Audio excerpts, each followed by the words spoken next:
আসসালামু আলাইকুম। শুরু করছি নেশাক্ত ভালোবাসা পর্ব ৮। লিখেছেন তামান্না ইসলাম।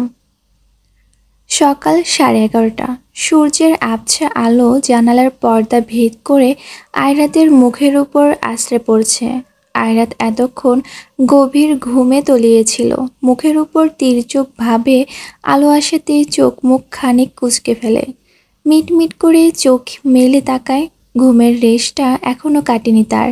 তবুও আড়মোড়ে ভেঙে উঠে পড়ে। দুই হাত দিয়ে চোখগুলো টলছে।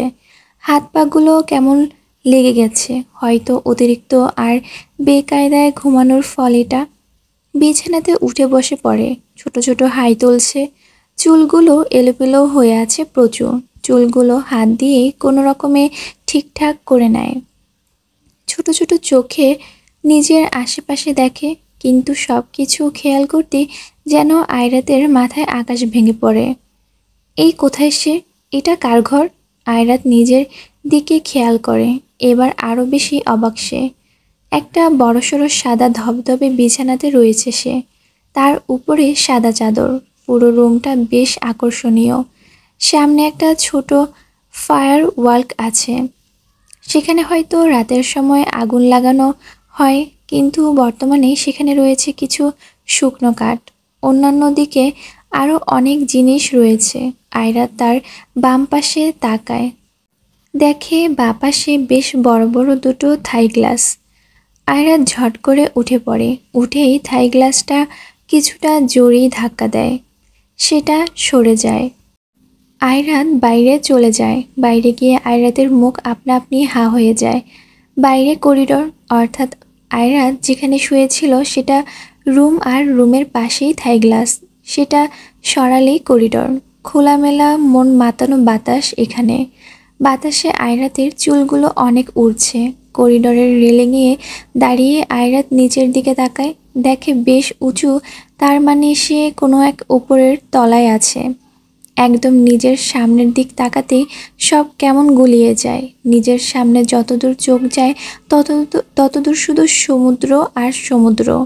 সমুদ্রের পাশে সাদা বালি। বালিগুলোর ওপর সূর্যের আলো পড়ে কেমন যেন চিকচিক করছে। আর মাঝে মধ্যে সমুদ্রের স্রোত এসে বালিগুলোর উপরে আছড়ে পড়ছে। মানে কি? এটা তো কোনো হোটেল বলে মনে হচ্ছে না। তাহলে কি এটা এক রিসোর্ট?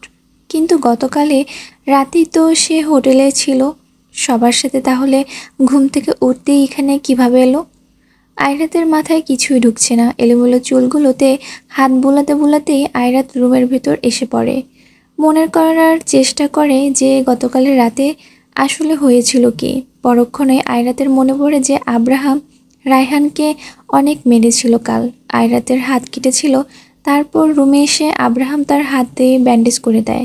তারপর একটা জুস খেতে দেয়। ব্যাস, শেষ। তারপরে তো আর কিছুই মনে নেই। জুসে কিছু মেশানো ছিল। ঘুম। হ্যাঁ, ঘুমের মেডিসিনই মেশানো ছিল। আয়রাত ওগুলো নিজের মনে মনে আওড়াতে থাকে। নিজের হাতের দিকে তাকালেই দেখে কাল রাতের হাতের সেই ব্যান্ডেজটা আব্রাহাম যে করে দিয়েছিল। তাহলে কি আব্রাহাম তাকে এখানে নিয়ে এসেছে নাকি? আয়রাত বিছানার উপর বসে বসে এসব ভাবনাতেই মগ্ন ছিল। তখনই আব্রাহাম রুমের দরজা খুলে ভেতরে আসে। হাতে তার গরম গরম 2 কাপ কফি, একদম ধোয়া ওঠা। আব্রাহাম এসেই দেখে আয়রাত চিন্তা মাখা মুখ নিয়ে বেডে বসে আছে। আব্রাহাম আয়রাতকে দেখে মুচকি মুচকি হাসে। আব্রাহাম বলে ওঠে, wish you a very very good morning dear. Abraham একটা মিনি টেবিলের উপর কফির কাপ দুটো রাখে। তারপর একটা সাদা কালারের শুটিং তুলে বসে পড়ে। আয়রাত শুরু দৃষ্টিতে আব্রাহামের দিকে তাকিয়ে আছে। তার পাশাপাশি আব্রাহামকে খেয়ালও করছে। আব্রাহাম একটা সাদা কালারের প্যান্ট আর রেইনবো কালারের টি-শার্ট পরেছে। হাতে সিলভার কালারের ওয়াচ। অন্যান্য দিনের থেকে বেশ ভিন্ন লুকে সে। মানে রিফ্রেশিং একটা লুক দিচ্ছে। আয়রাতকে নিজের দিকে এভাবে তাকিয়ে থাকতে দেখে আব্রাহাম বলে ওঠে, এভাবে তাকিয়ে থাকার কি আছে? নজর দিও না তো। কখনো দেখোনি নাকি? আয়রাত ভ্যাবাচ্যাকা খেয়ে যায় তার এমন কথায়। সে মোটেও আব্রাহামকে নজর দিচ্ছিল না। আয়রাত বলল, আমরা এখানে কি করে এলাম? মানে এক রাতেই মাঝেই জায়গা কি করে পাল্টে গেল? যাক, জায়গা যে চেঞ্জ হয়েছে সেই ধ্যানটুকু তো তোমার আছে। একদম ভুল কথা। কথা ঘোরাবেন না। জিজ্ঞেস করছি তার জবাব দিন। আগে এটা খাও। আব্রাহাম এক গ্লাস পানি নিয়ে আর কিছু মেডিসিন নিয়ে আয়রাতের কাছে যায়। এগুলো আবার কি? মেডিসিন? অফকোর্স। কিন্তু কেন? মানে কিসের মেডিসিন? আয়রাত বেডে বসেছিল। তার এমন একটার পর একটা প্রশ্ন শুনে আব্রাহাম আয়রাতের দুই পাশে হাত রেখে দিয়ে একদম তার দিকে ঝুঁকে পড়ে। কেমন এক নিঃস্বার্থ নয়নে আয়রাতের দিকে তাকিয়ে আছে। আয়রাত তো মুখ ফুলিয়ে আব্রাহামের দিকে তাকিয়ে আছে। আব্রাহাম ক্রমশ আয়রাতের মুখের কাছে এগিয়ে আসতে থাকে। আয়রাত ভেবেছে আব্রাহাম হয়তো এখনই কিছু করে বসবে, তাই সে ভয়ে চোখ খিচে বন্ধ করে নেয়। আব্রাহাম হেসে দেয়। একদম স্লো ভয়েসে আয়রাতের কানের কাছে গিয়ে ফিসফিস করে আব্রাহাম বলে ওঠে, বেবি গার্ল, এখন যদি তুমি এই মেডিসিনগুলো না খাও তাহলে তোমার কনসিভ করার সম্ভাবনা প্রায় 99%। আব্রাহামের এমন খাপছাড়া কথায় আয়রাতের চোখগুলো রসগোল্লার ন্যায় বড় হয়ে গেল। কিসব বাজে বকছে আব্রাহাম? আব্রাহাম এই কথা বলেই আস্তে করে উঠে এসে সোজা হয়ে দাঁড়ায়। কিন্তু আয়রাত তো ফাটা নয়নে তাকিয়ে আছে আব্রাহামের দিকে। তাকিয়ে দেখে সে দুই হাত ভাঁজ করে মুখ বাঁকা হাসি ঝুলিয়ে রেখেছে। আব্রাহাম কেন জানি আয়রাতের দিকে তাকিয়ে মিটিমিটি হাসছে। আয়রাত নিজের দিকে তাকায়, সাথে সাথেই তার আক্কেল গণ্ডুম, মাথা শূন্য হয়ে গেল। আয়রাতের ড্রেস চেঞ্জ। রাতে শাড়ি পরা ছিল আর এখন হাঁটু অবধি একটা প্যান্ট আর সাদা শার্ট। আয়রাত ছোটোখাটো একটা চিৎকার দিয়ে বিছানার চাদরটা আবার নিজের উপরে নিয়ে নেয়। তাহলে কি কাল রাতে আব্রাহাম আর তার মাঝে কিছু হয়েছে নাকি? মানে কোনো খারাপ কিছু হয়নি তো? আর কনসিভ করবে মানে? আয়রাত এগুলো ভেবে হু হু করে কেঁদে ওঠে। আর এখন বেশ ভালো করে বুঝতে পারল যে কেন আব্রাহাম তার দিকে তাকিয়ে হালকা হালকা হাসছিল। আয়রাত তো বেশ জোরে সোরে কেঁদে দিয়েছে। তা দেখে আব্রাহাম তড়িঘড়ি করে বলে দেয়, আরে আরে, হেই হোয়াট, এভাবে কাঁদছো কেন? আপনি খুব বেশি থেকেও বেশি বাজে। আপনি এটা আমার সাথে কিভাবে করতে পারলেন? একটা বারও বাদলো না আপনার? আপনি একটা মেয়ের পারমিশন ছাড়া এটা কিভাবে করলেন? আয়রাতের যেন নাকের পানি আর চোখের পানি একসাথে হয়ে গিয়েছে। আব্রাহাম বোকা বনে গেল। আরে প্লিজ থামো বেবি, তুমি যেমনটা ভাবছো তেমন কিছুই হয়নি। আরে আমি তো মজা করছিলাম, শুধু কিছুই হয়নি। আমি কিছু করিনি তোমার সাথে। আর এখানকার একজন মেয়ে স্টাফকে দিয়ে তোমার কাপড় চেঞ্জ করিয়ে দিয়েছি, পাগল মেয়ে। Please stop crying. সত্যি? হ্যাঁ, 3 সত্যি। আর মেডিসিনগুলো হচ্ছে ব্যথার। কাচের চুড়ি দিয়ে হাত কেটেছে আর হাতের ব্যথায় রাতে জ্বর এসে পড়েছিল তোমার। হিতে বিপরীত যেন না হয় তাই মেডিসিন। এবার প্লিজ খাও। আর হ্যাঁ, যা দেখার আমি কাল রাতেই দেখে নিয়েছি। এত ঢাকাঢাকির কিছুই নেই। কি? আরে বাবা, মানে এই ড্রেস আপে কাল রাতেই দেখেছি তো, আর সকালেও দেখে ফেলেছি। তো বাদ দাও, মেডিসিন খাও। আব্রাহাম মেডিসিনগুলো আয়রাতকে খাইয়ে দেয়। আব্রাহাম আয়রাতের দিকে তাকিয়ে দেখে আয়রাতের পুরো মুখে কেমন একটা স্নিগ্ধ ভাব। আব্রাহাম বলল, যতটা বড় আর ম্যাচিওর তোমাকে ভেবেছিলাম, আসলে ততটা নও তুমি। আয়রাত বলল, মানে? আব্রাহাম বলল, বডিতে অনেক কিছু চেঞ্জ আসে। কেউ যদি ফিজিক্যালি ইনভলভ হয় কারোর সাথে, তাহলে নিজের ভেতরের চেঞ্জটা সে নিজেই বুঝতে পারে। ছোট তুমি অনেক। আয়রাত বলল, হয়েছে। আর আমার এখানে কি করে এলাম? আর কেনই বা এলাম বললেন না তো? আব্রাহাম বলল, কাল রাতে তোমার জুসে আমি সিপলিং পিল মিক্স করেছিলাম। আসল কারণ ছিল দূরে চলে আসা সেই হোটেল থেকে। তোমাকে বললে তা হাজারটা প্রশ্ন করে বসতে। আর এছাড়াও অনেক কাজ ছিল আমার, তাই রাতে এই রিসোর্ট বুক করি, গাড়ি নিয়ে এসে পড়ি। আর এছাড়াও সেখানে রায়হান ছিল। আয়রাত বলল, কিন্তু আমি কেন? আমাকে নিয়ে এলেন কেন এখানে? ও হ্যালো মিস, আমার পিএ কে? হ্যাঁ? আয়রাত কিছু বলল না। উঠে উঠে পড়ো বেবি গার্ল, তুমি পুরো 13 ঘন্টা ঘুমিয়েছ। হোয়াট, 13 ঘন্টা?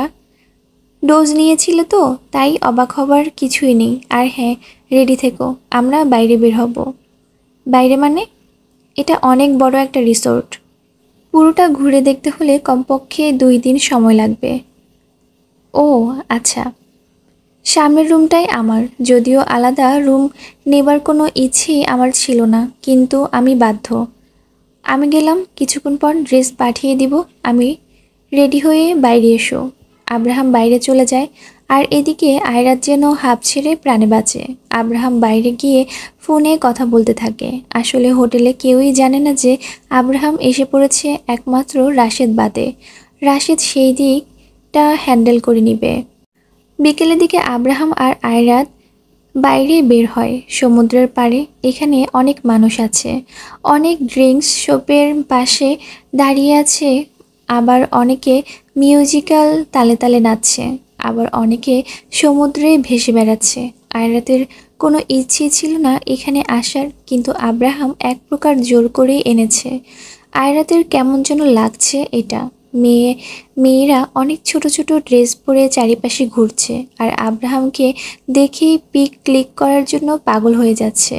এগুলো যেন আয়রাতের বিরক্তিটা আরও দ্বিগুণ মাত্রায় বাড়িয়ে দিচ্ছে। যখনই কোনো একদম ছোট্ট ড্রেস পরা মেয়েকে আয়রাত দেখছে, তখনই নিজের জামার হাতাগুলো টেনে টেনে আরও বড় করে বানাচ্ছে। আয়রাত একটা প্যান্ট আর হাঁটু সমান লম্বা জামা পরে আছে। আয়রাতের এমন কাণ্ড দেখে আব্রাহাম হাসছে। আব্রাহাম তার চোখ থেকে সানগ্লাসটা খুলে 2 হাত পকেটে ভরে আয়রাতকে বলে ওঠে, এখানে এমনই, বিচ সাইড। বুঝছি। আব্রাহাম আয়রাতকে নিয়ে একটা জায়গায় বসে। তখনই একটা ওয়েটার এসে তাদের দিকে 2টো জুস এগিয়ে দেয়। আব্রাহাম একটা জুস হাতে নিয়ে আয়রাতকে দেয়, কিন্তু আয়রাত তার চোখগুলো একদম ছোট ছোট করে আব্রাহামের দিকে তাকিয়ে থাকে। আয়রাতের এমন চাহনি দেখে আব্রাহাম বলে, আরে বাবা, এভাবে তাকিয়ে থাকার কিছু নেই, মিশাইনি কিছু এতে। এটা এটা ঠিক আছে, খেয়ে নাও। আয়রাত জুসটা হাতে নিয়ে নেয়। বেশ কিছু সময় সেখানে থেকে যে যার যার রুমে চলে যায়। তবে আব্রাহাম এবার বসে আছে তার রুমে, সামনে বড় একটা কাগজ নিয়ে স্ট্যাম্পে লাগিয়ে রেখে দিয়েছে। নিজের হাতের রং তুলি নিয়ে বসে আছে, পেইন্টিং আঁকছে আয়রাতের অবশ্যই। পেইন্টিং এ আয়রাত নিজের গালের সাথে একটা লাল গোলাপ ঠেকিয়ে আবেশে চোখগুলো বন্ধ করে রেখেছে। এত বড় একটা পেইন্টিং 17 মিনিট এঁকেছে সে। ছোটবেলা আঁকাআঁকি অনেক শখ ছিল আব্রাহামের। এই শখটা এতদিনে কোথায় যেন গায়েব ছিল, কিন্তু আয়রাতকে দেখার পর থেকে তার শখটা যেন আরও বেশি করে জেগে ওঠে। আব্রাহাম মনে মনে বলতে থাকে, আমি তোমাকে ভালোবাসি আয়রাত, তুমি আমার ছিলে আর থাকবে।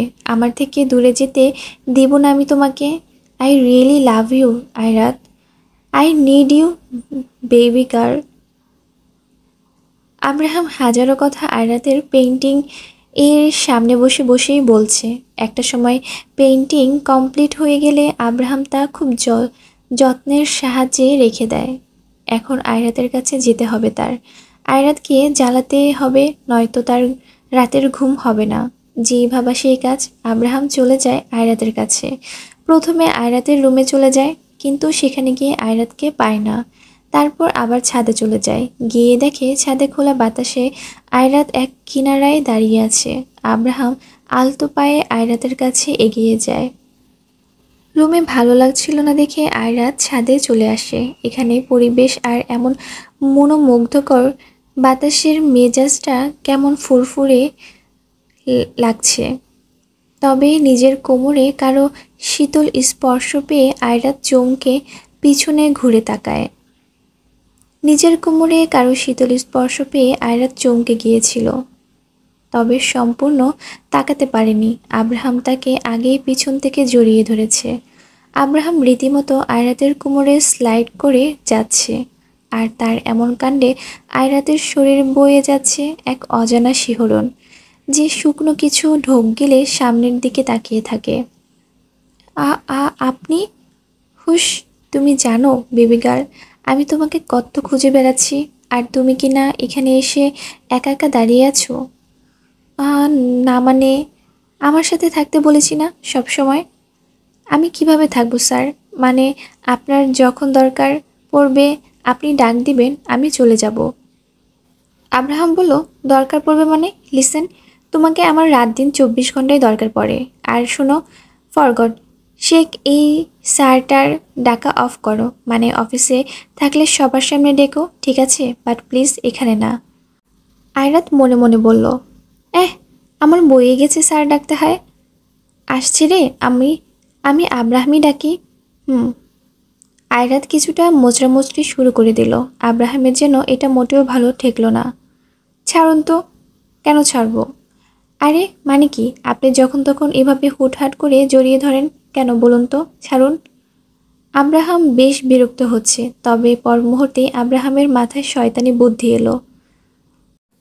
উহুম, জান পাখি? আয়রাত বলল, আয়রাত নাম আমার। আব্রাহাম বলল, বলছিলাম কি যে নিচে তাকিয়ে দেখো তো, কত উঁচু। আয়রাত তাকিয়ে আছে। উঁচু দেখে না তুমি ভয় পাও? আম না না, আমি যাই না, মানে আমি রুমে যাই, ছাড়ুন। হুম, এখন আর একটা বাড়তি প্যাঁচাল পারলে আমি কি করব বলো তো জান পাখি? ফেলে দেবেন এখান থেকে? একদম ঠিক ধরেছ। সো চুপ করে দাঁড়িয়ে থাকো।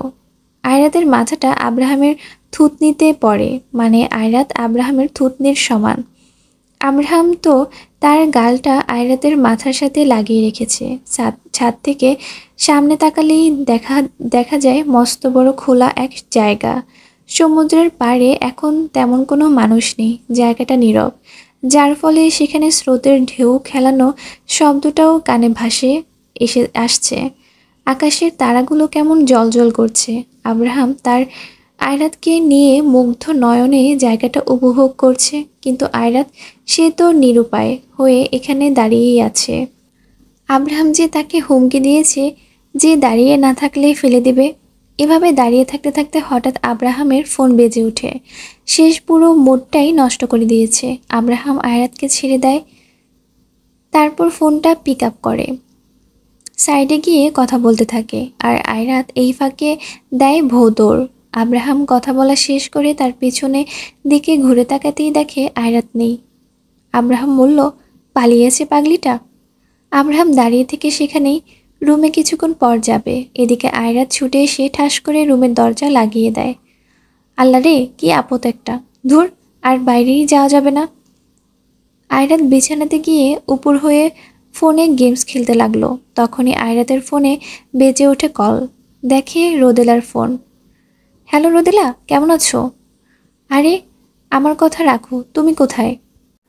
আমি কোথায় মানে? কেন, তুমি জানো না?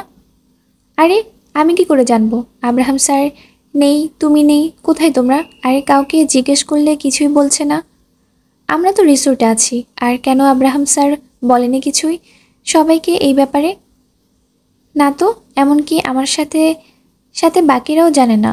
আর তোমাকে আমি কাল রাত থেকে ফোনে ট্রাই করছি, কিন্তু পাচ্ছি না, এইমাত্র পেলাম। হুম, আচ্ছা, আমরা রিসোর্টে আছি আর কালই স্যার আমাকে সাথে নিয়ে এখানে এসেছে। ও আচ্ছা, কিন্তু শোনো, এখানে অনেক ঝামেলা হয়েছে। মানে? রায়হান স্যার যে আছে আছে না, উনি তো খুব চটে আছেন। আর ওনার অবস্থাও ভালো না বেশি। যে ঘুষিগুলো মারছে, আমি তো ভেবেছিলাম আজ এখানে ইন্নানিল্লাহ, ভাগ্য ভালো বেঁচে আছে। আচ্ছা, যাই হোক, থাকো তাহলে, রাখি রাখি আমি। আয়রাত বলল, আচ্ছা শোনো শোনো। হ্যাঁ বলো। আচ্ছা, আমাদের অফিস থেকে তো টাইম দিয়েছিল 4 দিন, তাই না? 4 দিন দিয়েছিল, কিন্তু আমরা কালই চলে যাচ্ছি। মানে? মানে কি, তাহলে আমরা কালই যাব? সেটা তো ডিপেন্ড করে আব্রাহাম স্যারের উপরে। হায় রে, আচ্ছা বুঝেছি। রোদেলা বলল, রাখলাম তাহলে, ভালো থেকো, আল্লাহ হাফেজ। ওকে, আল্লাহ হাফেজ। আয়রাত তো ফোন কেটে দিল। এবার তার আব্রাহামের উপর মেজাজ খারাপ হচ্ছে প্রচুর। আব্রাহাম তাকে বলেছে যে তাকে নিয়ে এসে পড়েছে, কিন্তু এটা বলেনি যে কাউকে না জানিয়ে এসে পড়েছে, মানে কেউ যেন জানতে না পারে, তার জন্যই তাকে অজ্ঞান করে তারপর এখানে আনা হয়েছে। আয়রাত বলল, ও আচ্ছা, বাচ্চু তাই না? এখন সব ক্লিয়ার হলো আমার কাছে। এই পোলা নিজেও পাগল, সাথে সাথে আমাকেও পাগল বানাবে। আয়রাত তো এসে পড়েছে, অনেক সময় হবে, এখন হয়তো আব্রাহাম তার রুমে। এই ভেবে আয়রাত ফোনটা বিছানার উপর রেখে আব্রাহামের রুমে পা বাড়ায়। এখন শুধু রুমে একবার যাই, তারপর আছে। আয়রাত মুখটা ফুলিয়ে আব্রাহামের রুমের দিকে যাচ্ছে। আব্রাহামের রুমে যাওয়ার আগে একটা গ্লাস আছে, মানে দরজার সাথে ছোট একটা জানালা আছে, আর জানালাতে গ্লাস লাগানো, সেখান দিয়েই সবই প্রায় দেখা যায়। আয়রাত তো এক প্রকার তেরেই আব্রাহামের কাছে যাচ্ছিল, কিন্তু রুমে ঢোকার আগে আয়রাতের পা আপনা আপনি থেমে যায়। রুমে গিয়েও আবার উল্টো ঘুরে তাকে এসে পড়তে হয়। আয়রাত জানালার পাশে দাঁড়িয়ে অবাক হয়ে তাকিয়ে আছে, কেননা আব্রাহাম এক পায়ের উপর আরেক পা তুলে বসে আছে, কিন্তু তার সামনে রিভলভার, গান, বুলেটস, নাইফ, এই সব কিছু একরকম ছড়াছড়ি। আয়রাতের এগুলো একসাথে দেখে ভয়ে আত্মা শুকনো উপক্রম। আয়রাত মনে মনে বলতে থাকে, আমি কেন আইছিলাম এখানে? কেন এই পোলার বিয়ে হইতে গেছিলাম? এগুলো ভয়ানক ভয়ানক জিনিস দেখবার জন্য? সারা জীবনে এগুলো দেখি নাই। কখন কাকে খুন করে বসে আল্লাহ মালুম, রাগের মাথায় আবার আমাকেই না মেরে বসে। ই আল্লাহ, বাঁচাও। আয়রাত এক নয়নে তাকিয়েছিল আর এগুলো বকবক করছিল। তখনই একজন বয়স্ক লোক আব্রাহামের কাছে আসে। সে আর আব্রাহাম মিলে কথা বলছে, কিন্তু আসলে ঠিক কী কথা বলছে তো কিছুই শোনা যাচ্ছে না। তবে আব্রাহামের চোখ মুখ দেখে মনে হচ্ছে যে বেশ রেগে রেগে গেছে। এভাবে কিছুক্ষণ থাকতে থাকতে আব্রাহাম এক ঝটকায় উঠে সেই বয়স্ক লোকটির হাতে ছুরি দিয়ে এক ঘা বসিয়ে দেয়।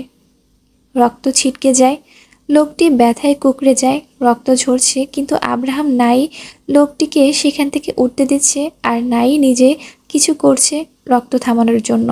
আব্রাহাম উল্টো খুব শান্ত শিষ্ট একটা মুখ করে আবার আগের জায়গায় গিয়ে বসে। হাত থেকে চাকুটা টেবিলের উপর রেখে দেয়। তবে এগুলো দেখে আয়রাতের হাত দুটো আপনা আপনি তার মুখে চলে যায়। কি মানুষ রে বাবা, একটা বয়স্ক লোককেও ছাড়লো না। হঠাৎ কেন যেন আব্রাহামের মনে হলো যে দরজার পাশে কেউ আছে। আব্রাহাম গম্ভীর গলায় বলে উঠল, কে ওখানে? আয়রাতের বুকে ধপাস ধপাস শুরু হয়ে গেছে। সে সোজা সেখান থেকে উড়াধুরা দেয় এক দৌড়। দৌড়ে দৌড়ে সোজা নিজের রুমে চলে যায়। আব্রাহাম দরজা খুলে বাইরে এসে দেখে কেউ নেই, কিন্তু সে শিওর কেউ তো ছিল এখানে। যাই হোক, আব্রাহাম আবার তার রুমে চলে যায়। গিয়ে সে বয়স্ক লোকটির সামনে কপাল কুঁচকে বসে। আব্রাহাম বলে, আপনি আমার বাবার বয়সী, এতদিন যথেষ্ট সম্মান করতাম, কিন্তু এই সম্মানের যোগ্য আপনি নন। বাবা নামের কলঙ্ক আপনি। বয়স্ক লোকটি নিজের হাত ধরে কাতরাচ্ছে। আব্রাহামের সেদিকে কোনো ভ্রুক্ষেপই নেই। আব্রাহাম বলল, মা বোন তো আপনারও ছিল অবশ্যই, নিজের একটা মেয়েও আছে, তাহলে অন্যের মেয়ের সাথে কেন এমন হবে? আজ আপনার ছেলে একটা মেয়েকে রেপ করেছে, আপনি কোথায় আপনার ছেলেকে শাসন করবেন তা না, এখানে আপনার ছেলেকে কিভাবে জেলে যাওয়ার থেকে বাঁচানো যায় আপনি সেই সুপারিশ নিয়ে এসেছেন আমার কাছে। আপনার ছেলে ফাঁসবে, অবশ্যই ফাঁসবে, র্যাপ এবং মার্ডার কেসে। শালার ওপর এমন কেস দিব যেন জীবনের তরে বের হতে না পারে। মন তো চাইছে যে আপনার ছেলের সাথে সাথে আপনাকেও এখানে মেরে রেখে দেয়, কিন্তু কি করব বলেন? নিজের ছেলের কর্মফল ভোগ করবে আর আপনি দেখবেন, তা এমনটা হয় নাকি? তাই বাঁচিয়ে রাখলাম আপনাকে। এবার চোখের সামনে থেকে দূর হন। ভাগ্য ভালো আপনাকে এখনো আপনি আপনি বলে সম্বোধন করছি, নয়তো তুই তোকারি লেভেলের আরও উপরে যেতে পারি আমি। আব্রাহামের এমন শান্ত সুরে থ্রেডটা যেন বয়স্ক লোকটি আর হজম করতে পারল না, তাই কাটা স্থানটা আরেকটু হাত দিয়ে চেপে ধরে হুড়মুড় করে রুমের বাইরে বের হয়ে পড়ল।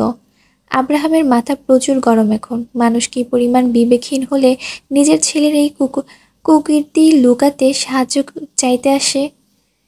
অন্যদিকে আয়রাতের চোখ দিয়ে সত্যি পানি বের হয়ে পড়ছে। ভয় লাগছে। এভাবে যদি একটা সাইকোর সাথে রাত দিন সবসময় থাকতে হয় তাহলে ভয় পাওয়াটা স্বাভাবিক। আয়রাত দুই হাত দিয়ে মাথা চেপে ধরে। আয়রাত বলল, আমি কালই এখান থেকে সোজা বাসায় চলে যাব, আর থাকবো না এখানে। আয়রাত গিয়ে ঢকঢক করে 2 গ্লাস পানি খেয়ে ফেলে। হঠাৎ আয়রাতের কানে কারো পায়ের হেঁটে আসার শব্দ আসে, ঠক ঠক ঠক। আয়রাত পানি খাচ্ছিল, হঠাৎ তার পানি খাওয়াই থেমে যায়, চোখ বড় বড় হয়ে যায়। এটা আব্রাহামের আসার শব্দ। আয়রাত দাঁড়িয়েছিল। আর তখনই আব্রাহাম সোজা আয়রাতের রুমের দরজা খুলে এসে পড়ে। আয়রাতকে এভাবে ভয়ে জমে থাকতে দেখে আব্রাহাম বলে ওঠে, কি করছো? না না, কিছু না, কিছুই করছি না। আমরা পরশুদিন এখান থেকে বের হয়ে পড়ব। হুম হুম, ঠিক আছে। আব্রাহাম চলে আসতে নেয়, কিন্তু আবার উল্টো ঘুরে আয়রাতকে বলে ওঠে, আর হ্যাঁ, অন্যের রুমে উকিঝুঁকি কম করে দিও। এটা bad manners, baby girl. Abraham এই বলেই চলে যায়। আর আয়রাত তো টাসকি। তার মানে এই আব্রাহাম আয়রাতকে দেখে ফেলেছে। আয়রাতের মন চাইছে নিজের মাথা নিজেই ফাটিয়ে দিতে। এত চালাক মানুষ হয় কি করে? আয়রাত বকতে বকতে অফিসের কিছু ফাইল চেক করতে বসে, আর আব্রাহাম লেগে যায় তার আরেক কাজে। আয়রাত তো ভেবেছিল যে আজই এখান থেকে কেটে পড়বে, কিন্তু না, আজও নাকি আর বাসায় যাওয়া হবে না। আগামীকাল যেতে হবে, মানে এই সাইকোর সাথে আজ আর কাল মিলিয়ে আরও 2 দিন থাকতে হবে। ধুর, ভালো লাগে না। সাত সকাল বেলা ঘুম ভেঙে গিয়ে এই চিন্তাগুলোই যেন মাথার বারবার আসা যাওয়া করছে। আয়রাত বিছানাতে হাত পা ছড়িয়ে ছিটিয়ে দিয়ে উপরের দিকে ড্যাম করে তাকিয়ে থেকে এই কথাগুলো ভাবছে। বড় বড় কিছু হাই তুলে মাথা চুলকাতে চুলকাতে উঠে পড়ে। নিজের ফোন খোঁজার জন্য পাশে তাকাতেই দেখে সাইডে টেবিলের উপর 1 কাপ গরম কফি, আর তার পাশেই একটা ছোট লাভ শেপের স্যান্ডউইচ। তাতে রেড কালার জ্যাম দিয়ে ছোট করে স্মাইল আঁকা আছে। আয়রা তা দেখে খানিক কপাল কুঁচকায়। সে তো ঘুমেছিল, এর মধ্যে ভিতরে কে এলো? আর আসলেও সে এতটুকু টের পেল না কেন? আয়রাত মনে মনে বলল, এগুলো আবার কে দিয়ে গেল? কে এসেছিল? আরে ধুর, যাকগে, আমারই ভালো হলো, ব্রেকফাস্টটা হয়ে যাবে। আয়রাত খুশিতে গদগদ হয়ে ট্রেটা হাতে তুলে নিল। কফির মগটা হাতে নিতেই দেখে ট্রেতে একটা চিরকুটের মতো কি যেন। তা হাতে নিয়ে ভাঁজ খুলে পড়তে থাকে। Good morning honey, today I have a surprise for you. সাধারণ আয়রাত বেশ অবাক। কি এমন সারপ্রাইজ আছে তাই ভাবছে। আর কে দিল এগুলো? আয়রাতের সন্দেহ কিছুটা আব্রাহামের উপর গেলেও পরক্ষণেই তা আবার মাথা থেকে ঝেড়ে ফেলে। ওনার খেয়ে দিয়ে তো কোনো কাজ নেই যে এমন কিছু একটা করতে যাবে। চিরকুটটা হাত দিয়ে দুমড়ে মুচড়ে ট্রেতেই রেখে দেয়। কফি আর স্যান্ডউইচটা খেয়ে উঠে পড়ে। আয়রাত ফ্রেশ হয়ে এসে রেডি হচ্ছে। ব্যাপার কি? এই কোথায় গেল? আজ কোনো দেখা নেই, কথা বলা নেই, গেলোটা কোথায়? অন্যান্য দিন তো সকাল হতে না হতেই হাজির হয়ে পড়ে, আজই বা কোথায় গেল? মনে মনে বলতে থাকলো আয়রাত। আয়রাত আজ সকাল থেকে আব্রাহামকে দেখেনি। যে কিনা সকাল থেকে মাথা খাওয়া শুরু করে দেয়, সে আজ নেই। আয়রাত নিজের ফোনটা হাতে করে নিয়ে বাইরে বের হয়ে পড়ে। বাইরের দিকে রিসোর্ট, অনেক মানুষ, কিন্তু আব্রাহাম নেই। রুমের বাইরে কিছুটা স্টাফকে পেয়েছিল। আয়রাত তাদেরকেও জিজ্ঞেস করছে, কিন্তু কেউ জানে না আব্রাহাম কোথায়। আজ রোদ অনেক কড়া। আয়রাত হাঁটতে হাঁটতে সমুদ্রের পাড়ে এসে পড়েছে। এক হাত দিয়ে কপালে উপর ধরে রেখেছে যেন সূর্যের আলো আসা থেকে বাঁচা যায়, আর এক হাত নিজের কোমরে রেখে দিয়েছে। এবার যেন বিরক্তি লাগছে। এই ছেলে গেল কোথায় না বলে কয়ে? মানে এভাবে একটা মানুষ গুম কিভাবে হয়? এত বেলা হয়ে গেল, না দেখতে পেলাম, আর নাই বা কথা বলতে পারলাম। আব্রাহাম কোথায় গেল? আমি এখন শিওর যে এই চিরকুট এই উগান্ডার পোলাই দিছে। I have a surprise for you, ঘোড়ার ডিম, ব্যঙ্গ করে বলে আয়রাত। এই যে এভাবে গায়েব হয়ে যাওয়া, এটাই ওনার সারপ্রাইজ বুঝি? মাথায় তার কিছু আছে, দুই একটা, তার ছেড়ে একটা। আয়রাত রাগে রিসোর্টের ভিতরে চলে গেল, গিয়ে একটা লেমন জুস অর্ডার দিল। মাথার একপাশে হাত দিয়ে বসে আছে, আর মনে মনে আব্রাহামের 14 গোষ্ঠী উদ্ধার করছে। তখন একটা মেয়ে আয়রাতের কাছে আসে। Excuse me ma'am. ইয়েস, এটা আপনার জন্য। এটা কি? এটা কি তা না হয় আপনি নিজেই দেখে নিন। আমি আসি। Have a good day ma'am. মেয়েটি মুচকি হেসে আয়রাতের হাতে একটা ছোট 4 কোনা বক্স দিয়ে সেখান থেকে চলে গেল। আয়রাত অবাক হয়ে তাকিয়ে থাকে। এই বক্সে আবার কি? আয়রাত তড়িঘড়ি করে বক্সের রেপারটা খুলে ফেলে। ওপরের রেপারটা খুলতেই দেখে তার ভিতরে আরও একটা রেপার। এত কাগজ কেন? আরে বাবা, আছেটা কি এখানে? আয়রাত বেশ কৌতূহল নিয়ে এক সময় সেটা খুলেই ফেলে। আর খুলতেই আয়রাতের মুখে হাসি এসে পড়ে। ভিতরে সাদা ধবধবে এবং অনেক সুন্দর একটা শঙ্খ। আয়রাতের সমুদ্রের এই ঝিনুক এবং শঙ্খ খুব ভালো লাগে। আয়রাত অনেকের কাছে শুনেছিল যে সমুদ্রের শঙ্খের মাঝে কান পাতলে নাকি সমুদ্রের স্রোতের তীব্র আওয়াজ শোনা যায়। আয়রাত সেটাই ট্রাই করলো অ্যান্ড ইট ওয়ার্কস। সত্যি সমুদ্রের স্রোতের ধ্বনি শোনা যায়। আয়রাতের তো খুশিতে মন ভরে গেল। তার অনেক দিনের ইচ্ছে ছিল যে এমন সাদা একটা শঙ্খ তার কাছে থাকবে। আজ আছেও। তবে আয়রাতের এই হাসিমাখা চেহারাতে আবার কপাল কুঁচকে এলো। আয়রাত তার আশেপাশে তাকাতাকি করে কাউকে খুঁজছে। মানে আয়রাতের যে এটা পছন্দ তা কেউ কি করে জানলো আর দিলই বা কে? আয়রাত তো শুধু এমনি কথার ছলে একদিন বলেছিল যে তার সমুদ্র পাড়ের শঙ্খ তার অনেক প্রিয়। তাও রোদেলাকে বলেছিল।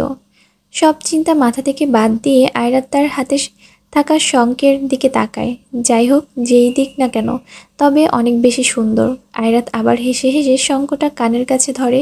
তবে কেউ একজন আড়াল থেকে আয়রাতকে দুই চোখ ভরে দেখছে। আয়রাত সেখানেই কতক্ষণ বসে থাকে। দুপুর হয়ে গেছে, এখনো আব্রাহামের আসার নামগন্ধ নেই। আয়রাত সেখানে বসে থাকতে থাকতে বোর হয়ে গেল।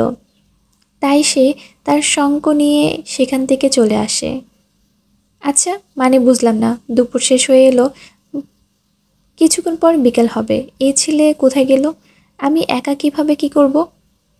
আয়রাত এগুলো মনে মনে বলছিল আর নিজের রুমের দিকে যাচ্ছিল। কিন্তু তখন কেন যেন সবাই রিসোর্ট থেকে আস্তে আস্তে চলে যেতে লাগলো। আয়রাত বুঝতে পারছে না যে হচ্ছে কি, সবাই এভাবে চলে যাচ্ছে কেন। দেখতে দেখতে কয়েক মিনিটের মাঝে সব চলে গেল। আয়রাত ভাবলো এখানে আবার কিছু হলো না তো। আয়রাত আর না দাঁড়িয়ে থেকে সেও নিজের রুমে চলে গেল। রুমে গিয়ে করিডোরে বসে থাকলো। করিডোর থেকে নিচের দিকে তাকিয়ে দেখে আব্রাহাম সেখানে নিচে দাঁড়িয়ে দাঁড়িয়ে ফোনে কথা বলছে। কেন যেন আব্রাহামকে দেখে আয়রাতের মনে একটু শান্তি আসলো। তাকে যে একা ফেলে রেখে যায়নি তাই ভেবে আয়রাত জলদি করে আব্রাহামকে ডাকতে থাকে। আব্রাহাম, আব্রাহাম, আরে এই যে, শুনছেন আপনি? শুনছেন আমার কথা? আব্রাহাম! আব্রাহাম অবশ্যই শুনেছে আয়রাতের ডাক, তবুও না শোনার ভান ধরে চলে গেল। আয়রাতের রাগে গায়ে আগুন ধরে গেল। বেটা কত বড় খচ্চর, আমার ডাক না শুনেই চলে গেল। পুরো রিসোর্ট খোঁজা শেষ। এই এই ছিল এই ছিলটা কোথায় এতক্ষণ? আয়রাত দৌড়ে রুমের বাইরে বের হয়ে পড়ে। আব্রাহামকে খুঁজছে, কিন্তু সে আবার গুম। কোথায় গেল? আয়রাত হয়রান হয়ে গিয়েছে। ধুর চাই, এত খুঁজতে পারবো না, যেখানে মন চায় সেখানে যাক। আয়রাত বিরক্ত হয়ে রুমে চলে আসে। রুমে এসে অফিসের কিছু ফাইলস দেখতে থাকে। সময় গড়িয়ে কখন যে বিকেল হয়ে গেছে আয়রাত তো খেয়ালই করেনি। ল্যাপটপে কাজ করছিল, এরই মাঝে ধুপ করে কারেন্ট চলে যায়। যা বাবা, রিসোর্টেও কি আবার কারেন্ট যায় নাকি? আগে জানতাম না তো। তখনই টুং করে আয়রাতের ফোনে মেসেজ আসে, 2 মিনিটের মাঝে রিসোর্টের বাইরে আসো। এই সময় এমন মেসেজ কেই বা দিতে পারে? আয়রাত তাই ভেবে পায় না। যাই হোক, ল্যাপটপটা বন্ধ করে আয়রাত উঠে পড়ে। রুমের বাইরে এসে রিসোর্টের দিকে যেতে ধরে। আয়রাত যাচ্ছে আর অবাক হয়ে তাকিয়ে আছে। একটা মানুষ ছায়া অবধি নেই রিসোর্টে। মানে পুরো রিসোর্ট ফাঁকা। আর ছোট ছোট গোল গোল সাদা আর হলুদ বাতি দিয়ে সম্পূর্ণ রিসোর্টটাই সাজানো। আয়রাত যাচ্ছে আর নিজের চারপাশ সব দেখছে। সিম্পলের মাঝেও অনেক সুন্দর দেখতে লাগছে সব কিছু।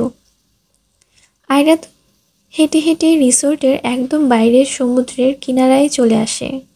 আরে আজব, যেখানে এই টাইমের সবাই বাইরে বের হয় সেখানে আজ কেউ নেই কেন?